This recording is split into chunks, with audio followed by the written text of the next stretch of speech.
এবার আসবে পদ্মা নদী ভাঙনের কবল থেকে। পদ্মাকে বাঁচাও, পদ্মা পারের মানুষকে বাঁচাও। এই ডাক আসবে ইনশাল্লাহ। এই ডাকে সবাই সাড়া দিবেন। পদ্মা বাঁচাও, মানুষ বাঁচাও।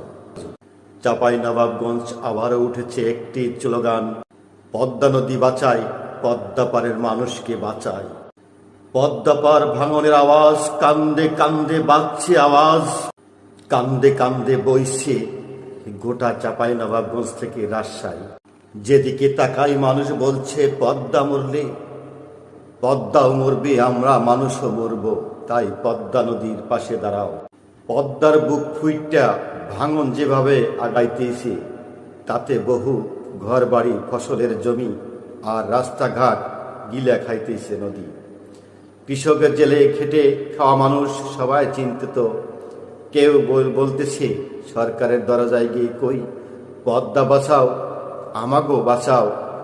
আবার কেউ চোখ মুছামুছি করতেছে, এই নদী হইল আমাগো মায়ের মতো, এইটা মরলে আমাগো চাপাইও মারা যাবে।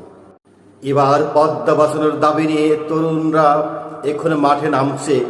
আগামীতে সামাজিক যোগাযোগ মাধ্যমে চলবে প্রচারণা, সবাই পদ্মা নদীর পাশে এসে দাঁড়ান, পদ্মাকে বাঁচান, পদ্মা পারের মানুষকে বাঁচান। এই স্লোগান আসুক, পদ্মা বাঁচাই, পদ্মার মানুষকে বাঁচাই। আর অল্প দিনের মধ্যেই এই স্লোগান বাজবে সবার কানে।